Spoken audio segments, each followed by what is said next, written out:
Topping today's news, a member of parliament charged in the magistrate's court, a senior police officer charged with drug trafficking, and the government to build 2 new schools.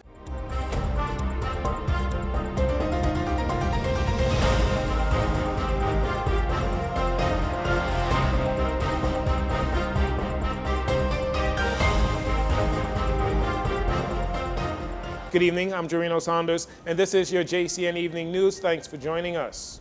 Long Island Member of Parliament Adrian Gibson, 37 years old, along with 6 other defendants, Rashay Gibson, Tanya Duncombe, Joanna Knowles, Jerome Mizik, Peaches Farquharson, and Elwood Donaldson Jr. appeared before a magistrate's court where they were charged with a total of 101 charges. It is alleged during Gibson's tenure as executive chairman of the Water and Sewage Corporation, he gained a financial advantage of more than $1 million from contracts granted by Bahama Maintenance and Restoration and Elite Maintenance Incorporation Limited. The Long Island MP was charged with 56 counts on allegations that he did not make his affiliation with these companies known. Charges include multiple counts of money laundering, conspiracy to commit bribery, fraud, and receiving of proceeds of an offense with a combined value of more than $1 million. Gibson and others were all granted bail. However, as ordered by Senior Magistrate Carolyn Vogt Evans, they were remanded until such time the bail has been signed.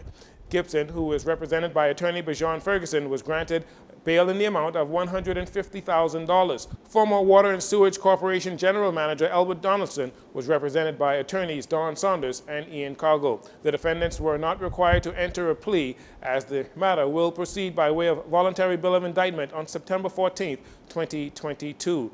Meanwhile, a statement from opposition leader Michael Pintard, released around 4:40 p.m. today, said it has come to the attention of the Free National Movement that charges have been brought today against a number of individuals in the magistrate's court, including F&M Member of Parliament for Long Island, Adrian Gibson.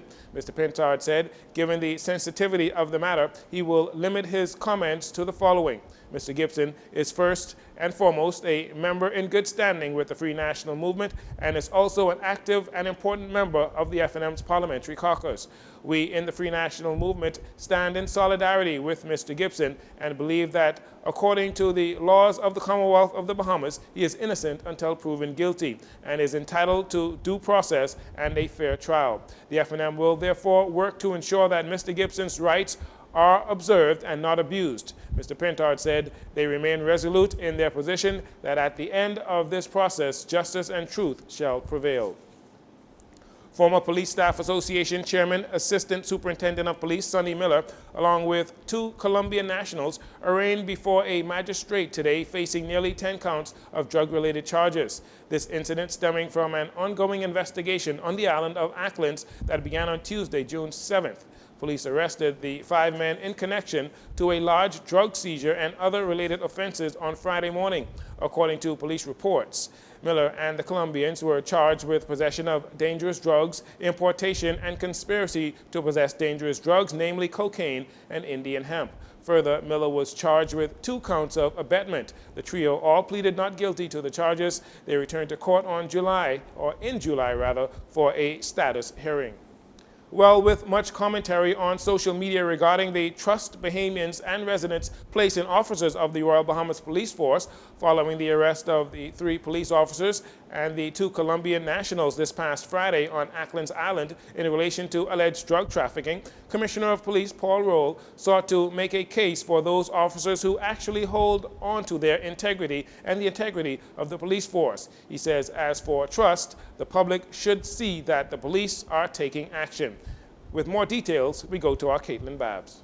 Just prior to former Police Staff Association President Sonny Miller's arraignment in the Magistrates Court, Commissioner of Police Paul Roll spoke on the arrest of 3 police officers at a press conference today at the Paul Farquharson Center. 3 police officers, including Miller, is alleged to be involved in an incident of drug trafficking in Acklands late last week. While not wanting to prejudice any aspect of the investigations, Commissioner Roll contends he's concerned that an officer is being charged. Let us dwell on the presumption of innocence until proven guilty. But as it stands right now, all indication are, that he may have played a role somehow or another. That is a concern for us in law enforcement. And I want to encourage all of my officers to always be above board. As it has been seen in the past, there is a lack of public trust in the police force, or maybe in individual police officers. Commissioner Roll says this. I can't say for public trust. What the public should be is that see that the police are taking action.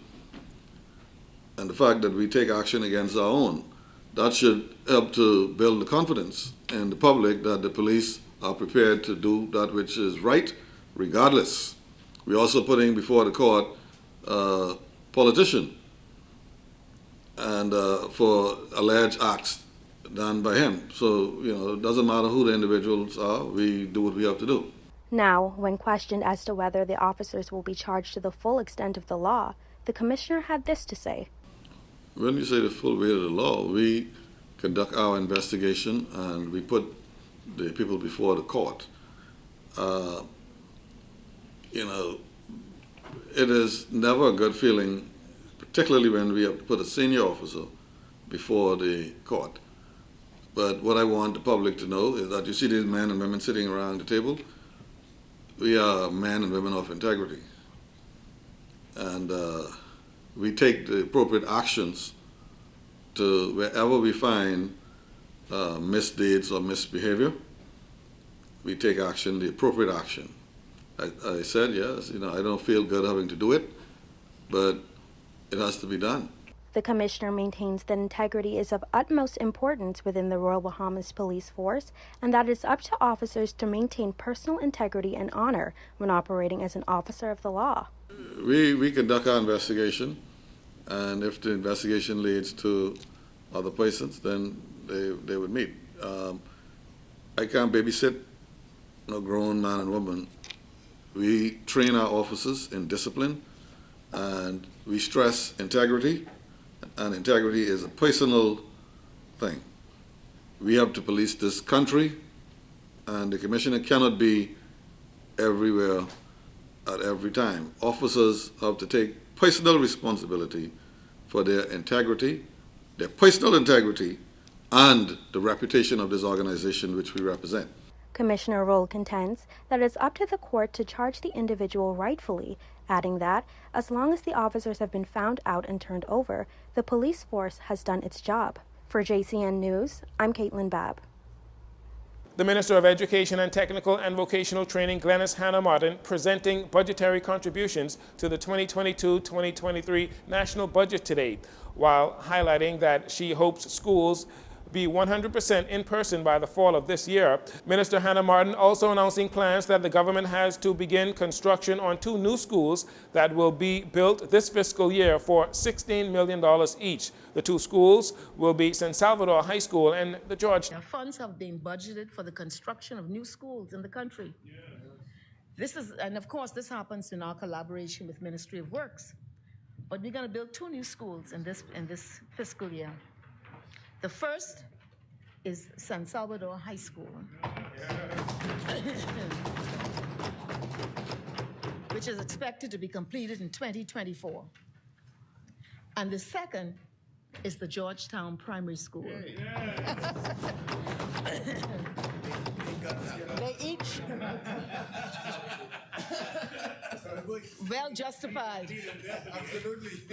Well justified. This ain't curry favoring. It's well justified. And the member for Exuma said they've been suffering for far too long. The school is inadequate. And San Salvador has serious issues. And so those 2 schools, additionally, and they're estimated about $16 million each. So the minister also releasing findings from a survey conducted by the Department of Statistics on the infrequent and non-users of the learning management system during the pandemic.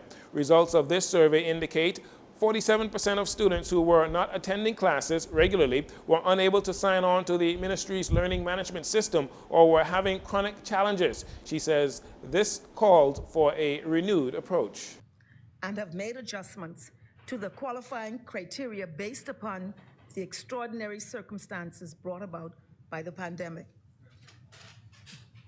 Additionally, the ministry will put on summer classes, which will make up the Extended Learning Academies 2022, to address the recovery of learning loss and deficiencies in students who are performing below grade level. And I guess to catch up on any gaps in the high school diploma. Mastery of literacy and numeracy will be the focus of these academies during the face-to-face instruction, which will take place on Monday to Friday for 3 hours daily. The summer program will run from the 12th of July to the 5th of August. And Madam Speaker, I truly hope that young people take advantage of this free and highly... Minister Hannah Martin also advising that various adjustments have been made to the qualifying criteria for a high school diploma because of the extraordinary circumstances brought about by the COVID-19 pandemic. Hannah Martin says that the summer learning academies will be offered from July through August to address the learning loss and deficiencies of students performing below grade level. We'll take a break here, and we'll be right back after these commercials.